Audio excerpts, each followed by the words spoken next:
Olá, seja bem-vindo ao Arte e Investimento. Meu nome é Jorge Priori e hoje nós vamos conversar sobre o tráfico ilícito de bens culturais, com a advogada e consultora de Direito das Artes e Patrimônio Cultural, perita e restauradora de obras de arte, Anawane Soares.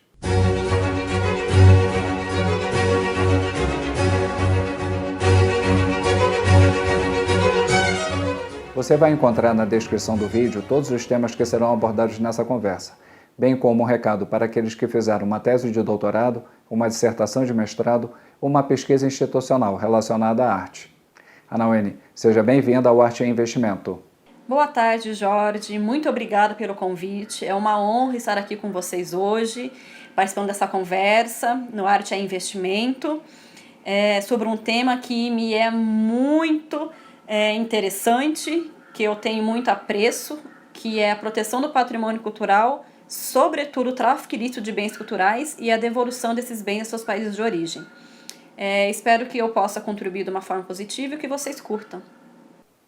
Anawane, o que pode ser identificado como patrimônio cultural? Há um entendimento na comunidade internacional, e pensando até pelo viés jurídico, legal do conceito, de que o patrimônio cultural ele traz uma identificação, uma memória coletiva de certos povos. E também é de interesse coletivo e é de salvaguarda da responsabilidade da humanidade. Esse é o entendimento internacionalista do que vem a ser, poderia ser considerado um patrimônio cultural. Convenções, tratados e mesmo que tem hoje positivado no direito interno dos países, não há uma lista taxativa, então não se finda o que se poderia ser identificado como patrimônio cultural. Até porque são objetos culturais de grupos de pessoas que trazem valores distintos, sejam eles culturais, sejam eles patrimoniais, sejam sociais, sejam econômicos. E no mais que isso, também são considerados os bens que são tangíveis e intangíveis, que têm meios protetivos distintos. Então, hoje o patrimônio ele pode ser identificado por um viés nacionalista, o que é considerado um patrimônio cultural para um Estado, para uma nação, e o que é considerado patrimônio da humanidade. Há, inclusive, ainda o que é reconhecido pela Unesco como patrimônio da humanidade, de acordo com tal convenção.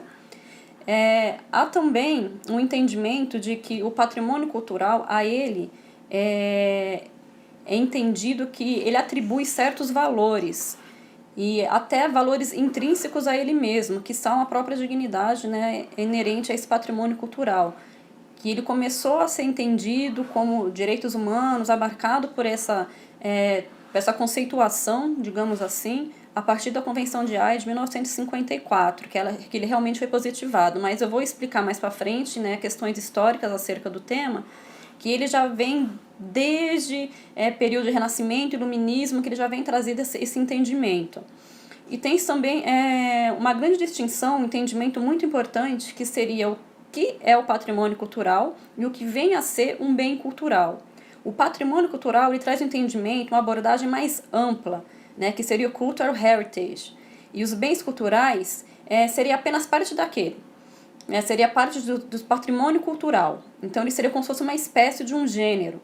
E nessa espécie também existem as obras de arte.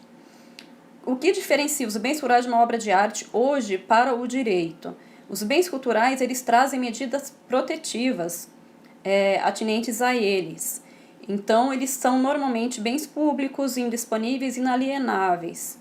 Ou eles são disponíveis, mas eles acarretam certas proteções que acabam sendo necessário a autorização de algumas instituições para que essas transações possam ser efetivas. E as obras de arte normalmente são os objetos culturais detidos por particulares. Nesse quesito poderia-se citar até os museus particulares, os privados, mas depende da coleção, se ela pertence de propriedade de alguma família, se é uma coleção tombada ou não, de como se deu essa aquisição do museu, se foi por consignação. Então tem outros institutos a serem relacionados. No Brasil, no direito brasileiro nacional, o artigo 216 da Constituição, ele não traz uma definição de patrimônio cultural. Isso é algo que nós não temos ainda no meio jurídico. Mas a Constituição ela é bem clara ao dizer que constitui patrimônio cultural brasileiro todos os bens, né, de natureza material e imaterial, que seriam os tangíveis e intangíveis que eu falei um pouco atrás, né, retomando, tomados individualmente ou em conjunto, portadores de referência à identidade, que foi o que eu citei no começo, né, de acordo com a comunidade internacional, que seria essa identificação. Então faz referência à identificação, à identidade dos povos, à ação, à memória de diferentes grupos formadores da sociedade brasileira. E traz uma lista que também não é exaustiva, não se exaure aí o que pode constituir um patrimônio cultural brasileiro, mas são apenas formas não genéricas, mas são formas mais abrangentes de se situar o que poderia ser considerado como patrimônio cultural, até porque é um leque muito extenso, né, do que pode ser considerado um patrimônio cultural, né, quem vai ditar o que é uma cultura para um povo. Então, são formas de expressões, ele identificou como modo de criar, modo de fazer, de viver, criações científicas, artísticas, tecnológicas, pensando em meio científico e tecnológico também, documentos, edificações, até acho que a primeira vez que aparece na Constituição de 1934, sempre abordando muitas questões de monumentos, né, que isso era um entendimento. Hoje é uma vertente bem forte de defesa à cultura popular, quilombola, que não tínhamos isso antes, sempre voltado muito para o monumental e colonial, né? Questões paisagísticas, você pode ter uma paisagem que abarca questões naturais e culturais, bens arqueológicos, paleontológicos, enfim, uma gama grande. Isso às vezes acaba dificultando a própria conceituação quando você vai atuar legalmente em defesa e proteção desses bens.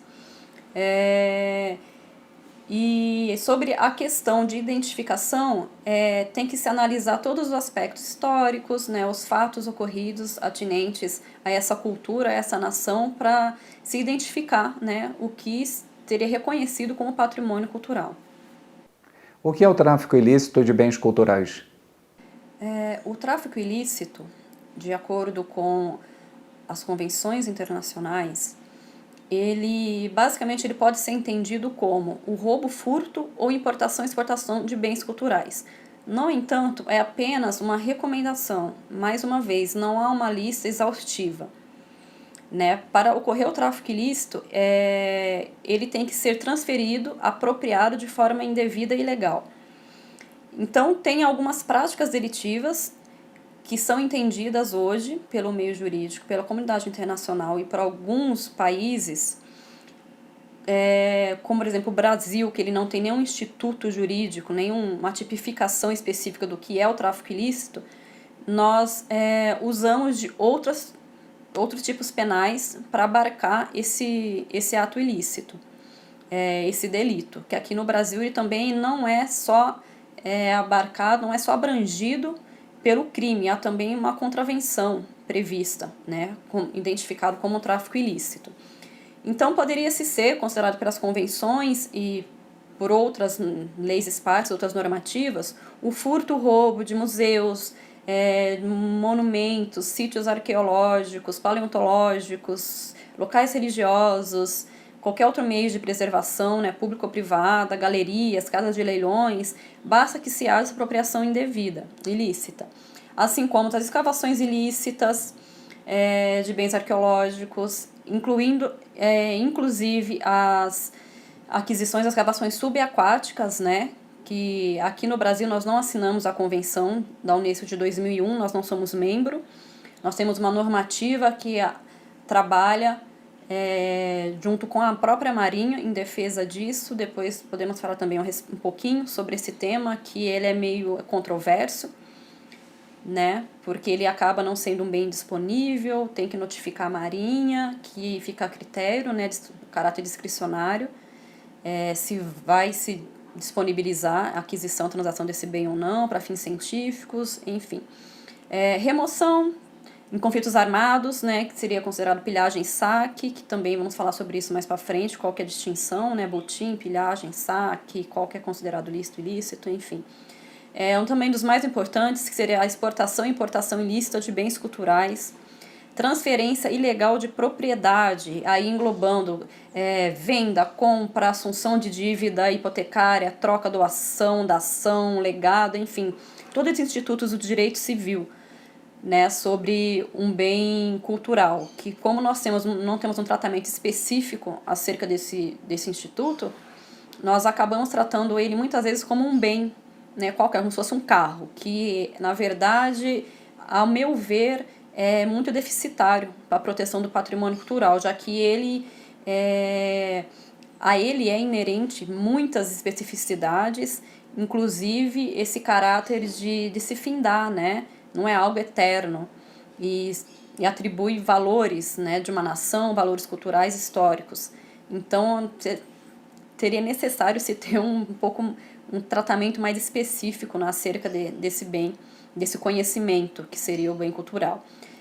Também a produção, comércio e uso de documentos falsificados, né, que seria a comprovação de titularidade, de detenção, propriedade desse bem, né, da posse, que muitas vezes essa falsificação então, acaba gerando um tráfico ilícito, mesmo que seja adquirente de boa-fé, já que foi adquirido ilegalmente, se não tem a comprovação, certificação, inclusive de autenticidade desse bem. Conspiração e participação em grupo organizado para tráfico e infrações relacionadas ao tráfico ilícito. É importante ressaltar que há uma normativa, uma convenção internacional, né, do crime organizado de 2000 e... eu tenho que confirmar a data, mas acho que é 2010, que protege, né, crimes organizados, que normalmente não se atua sozinho nessa área. Então, sempre há a quem encomenda, a quem intermedia e ao o consumidor final, por assim dizer. Né? E, sobretudo, para o próprio financiamento dessas organizações criminosas, né? Internacionais e que são atuantes em conflitos. De certa forma, isso é um resquício do que vem mesmo até desde a antiguidade, que quando começaram essas práticas delitivas, que eram consideradas atos ilícitos. Então, se mantém até hoje, né? Durante séculos, essa prática de manutenção e das tropas beligerantes, né, que estão em conflitos. E também o branqueamento de ativos, né, conhecido como a lavagem de dinheiro, que de acordo com o artigo 6 da Convenção de Crime Organizado, também se enquadraria no tráfico ilícito. Eu quero ressaltar só aqui que não necessariamente por ocorrer lavagem de dinheiro significa que houve tráfico ilícito, aquisição, apropriação indevida ilícita de um bem. Por exemplo, na Lava Jato isso não aconteceu. Então, muitas vezes as pessoas me perguntam, mas essa obra, ela foi traficada ilegalmente, foi roubada, Não, ela simplesmente, o valor dela, venal, não foi declarado e não entrou não foi tributado. Então, houve uma lavagem de dinheiro, porque é uma especulação muito maior, né? O valor dessa obra é maior, então o detentor acaba não notificando a fiscalização, COAF, as instituições que cumprem esse papel, né, diante da tributação de um país, né, dessa incidência tributária. Essa a diferença. Então, não necessariamente uma coisa está atrelada à outra. Pode acontecer. No Banco Santos, isso aconteceu. Muitas obras que eram disponíveis, principalmente os bens arqueológicos, foram adquiridos de forma ilícita, já que se tratam de bens públicos, né, indisponíveis. Então, o IPHAN, que é o Instituto de Patrimônio Histórico e Artístico Nacional, que cuida de alguns bens, né, os tombados, e de acordo com mais 3, 4 normativas, os bens arqueológicos são disponíveis. Então, o Banco Santos, na sua instituição da City Collection, conseguiu uma portaria do IPHAN autorizando que ele detivesse 726 peças, né, bens arqueológicos, para manutenção e para acesso ao público, ou seja, para fazer exposições, divulgação, disseminação desse conhecimento dessa cultura nacional. No entanto, quando houve a busca e apreensão, né, do caso, notou-se que haviam mais de 2.100 peças. Então, esses 726 estava sob posse ilegal e o restante ilegal. Então, aí que entra a questão do tráfico ilícito, né? Houve um cometimento de um crime contra o sistema financeiro e também houve, né, que foi a lavagem de dinheiro, e também houve um tráfico, uma apropriação ilícita desses bens. Então, essa mais ou menos a distinção. Então, esses são alguns exemplos, né, do que poderia se enquadrar como tráfico ilícito. Aqui no Brasil, nós utilizamos de alguns tipos penais, né, além dos danos praticados contra o patrimônio cultural, né, que é inclusive uma normativa, a Lei do Meio Ambiente, que é a 9.605 de 98, nós também temos alguns tipos penais no Código Penal que tratam sobre esse tema, que é apenas sobre os danos praticados contra o patrimônio cultural. E acabamos usando nada mais do que a receptação qualificada, que é o que mais chega, né, que é o ditame legal mais próximo à terminologia do que se poderia entender da prática de um tráfico ilícito. E também tem o contrabando e descaminho, né? O contrabando é quando você comercializa, quando você aliena um bem proibido, por exemplo, um bem arqueológico, um bem paleontológico que é protegido por lei, que é indisponível, então isso incidiria no contrabando, que é a prática, né, as transações realizadas com bens proibidos. E o descaminho é a evasão de divisa, é justamente essa questão da tributação, quando você não recolhe o tributo devido em cima de um bem, né, incidente sobre um bem. E há também especificações, há também positivado no Código do Consumidor, na contravenção penal, sobre transações com livros. Também temos que pensar que os livros também eles são bens culturais. E sempre estarei falando aqui dos bens materiais, né? Porque são bens móveis que são possibilitados, né? Que acabam entrando nesse meio de transações, né? Os bens intangíveis é outra proteção, é outro entendimento, é outro tratamento que se dá legalmente. Além do tráfico ilícito, existem outras práticas de deterioração do patrimônio cultural? Existe sim, claramente existe. A falsificação, por exemplo, é uma prática muito recorrente. O Brasil, até 2015, inclusive, ele foi reconhecido como o país com maior número de falsificações de obras de arte. Temos o que eu falei até na pergunta anterior, sobre a destruição direta, né, de um patrimônio cultural para atingir um estado beligerante, em algum conflito armado, como que aconteceu em Mali, como aconteceu recentemente agora, inclusive em Beirute, que eu não sei se é de conhecimento de todos, mas houve deterioração de bens culturais nesse último atentado no Líbano agora, recente, 2 semanas, né? E existem a lavagem de dinheiro, que também se correlaciona, que não necessariamente está ligado ao tráfico ilícito. Existe a própria, que eles falam, descaracterização de um patrimônio cultural, que seria a questão, talvez, de pichação, ou mesmo a questão de uma restauração ilegítima que é praticado, que acaba alterando as características, né, de um patrimônio cultural. O dano mesmo causado, seja por falta de manutenção, por falta de cuidado, desconhecimento, enfim. Questões tributárias atinentes a esse bem cultural que não foram recolhidas. Eu acho que há uma infinidade, né, de práticas que podem ser desenvolvidas, né, contra um patrimônio cultural, pensando que a ele é inerente determinados valores. Então, pensando nisso num bem, né, material e pensando num bem imaterial, né, como isso seria feito, talvez poderia ser considerado um dano também, a destruição, por exemplo, não sei, de um cemitério quilombola para a construção de uma ponte. Então, eu acho que há muitas atividades, né, que podem se relacionar a essa deterioração do patrimônio cultural, desde a própria manutenção dele, que às vezes não é efetiva, que também não há certa fiscalização, porque a demanda é grande, a venda ilegal, por exemplo, de bens paleontológicos na região do Cariri, que acontece, que é muito recorrente na Chapada do Araripe, que nós temos essas transações corriqueiro, principalmente nas minas de calcário, destruição direta praticada em conflitos armados, enfim, há muitos casos, há muitas atividades, práticas ilícitas que podem ser relacionadas, né, que podem ser vinculadas a uma deterioração de patrimônio cultural. Por que o resgate de bens culturais traficados é tão difícil? A dificuldade em devolução dos bens culturais e obras de arte para os países de origem, ela é um pouco dificultuosa por conta das barreiras enfrentadas, por conta da dificuldade mesmo de se comprovar a titularidade de um bem.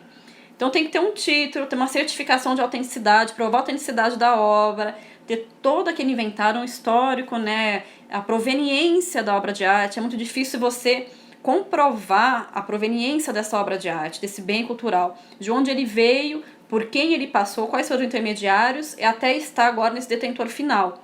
Para inclusive comprovar se houve uma aquisição de boa-fé ou não. Porque há ainda essa diferenciação, né? Se foi de boa-fé, se devolve ou não devolve para o Estado. As questões também a se considerar a qual país esse bem cultural pertence, também que é muito difícil, porque principalmente hoje nesse entendimento internacionalista de que o bem cultural é patrimônio da humanidade, uma das justificativas alegadas, uma não, né? A principal justificativa, fundamentação alegada pelos museus, principalmente, porque o museu vai fazer a manutenção dessa obra de arte, desse bem cultural, ele vai dar acesso ao público, ele vai fornecer cooperação de atividades educacionais, outras coisas mais. Então isso acaba dificultando muito o retorno desse bem cultural ao país de origem, porque muitas vezes esse bem cultural, na maioria de suas vezes, ele pertence a um país que foi colonizado, e que depende de financiamento desses países que detêm esses bens hoje. Então, os financiadores acabam, inclusive, quando eles voltam até a determinar as características, como que será feita a exposição. Tem um caso bem elucidativo, que é peças, né, de Machu Picchu que retornaram, de Machu Picchu? Não, da Ilha de Páscoa, desculpa. Da Ilha de Páscoa, que estava sobre a posse da Universidade de Yale. Yale devolveu esses bens, eram em torno de 100 e poucos, desde que houvesse uma cooperação internacional cultural entre eles. No entanto, quando as peças retornaram para o país de origem, no fim foi Yale que decidiu como que seria feita a exposição, quais peças seriam expostas, como que se daria esse acordo científico para a realização de pesquisas. Enfim, é tudo muito complexo, né? Para se tratar nesse âmbito internacional, de como retornar, e se retornar, como que será feito. Até porque as convenções não retroagem, então práticas delitivas realizadas antes, por exemplo, da Convenção da Unesco de 1970, não serão solucionadas por ela, até porque, né, é uma convenção internacional, tem que ver o direito interno. Enfim, só é aplicada para quem faz parte da convenção. Se o país não faz parte, como é que você vai resolver? Qual o direito de qual país que você vai entender? Ou mesmo que seja por meio administrativo, você vai respeitar, né, qual regulamento de qual estado. Enfim, são muitos aspectos atinentes a essa devolução, esse retorno, restituição, repatriação desse bem cultural, obra de arte. A pensar, inclusive, né, nas obras de arte que estão em posse de particulares. Que aí é outra coisa ainda, né, que não vai nem envolver estados muitas vezes. Enfim, é mais ou menos esses aspectos que acabam por dificultar, mas a principal dela é a comprovação de proveniência e titularidade desse bem cultural, né? Entender a cultura de qual país, né, de qual estado que pertence a esse bem ainda. Considerando a nossa conversa, quais são os cuidados que podem ser tomados por colecionadores na formação de suas coleções? Essa é uma pergunta bem importante, que eu quero até começar respondendo ela, esclarecendo que o tráfico ilícito, a aquisição indevida, seja ela de boa-fé ou não, de um bem cultural, de uma obra de arte, nunca deve ser interpretada e entendido como um obstáculo para essas transações com esses bens. Por isso é muito importante que se faça uma diligência bem averiguada sobre o bem cultural que você está adquirindo, seja ele por compra, não sei, por qualquer tipo de transação, alienação, ou seja, só por empréstimo, uma transferência temporária, mas que você verifique o inventário, que faça uma due diligence, que a gente chama, né, que é uma diligência devida, de todos os aspectos pretéritos da obra de arte, de quem foram os possuidores, dos valores que foram auferidos a ela, títulos que comprovem, né, a passagem, a proveniência dessa obra, todo esse histórico da obra, até para, né, não ser surpreendido futuramente, não ser requisitado por alguém, por um Estado, uma instituição que seja. E uma das coisas também mais importantes é um certificado de autenticidade, né, para se saber, por meio de um perito, quem faz um perito, é uma perícia, que vai te atestar se essa obra de arte ela é autêntica, que é diferente do que se a obra de arte é original. São dois estudos distintos. Então, a autenticidade da obra ela é extremamente importante, porque vai que você, né, compra uma obra de arte falsificada. E aí? Você vai reclamar seus direitos depois para quem? Né? Você vai devolver a obra, você vai processar a casa de leilões, vai processar a galeria, né? Quem que vai te ressarcir, né, esse seu dano com a compra de uma obra? Então é muito importante fazer todas as investigações necessárias a respeito de um bem, né, antes de inserir na sua coleção, no seu acervo. E não entender que apropriações indevidas, práticas delitivas, sejam um meio de prejudicar, né, a efetiva aquisição, né, de um bem.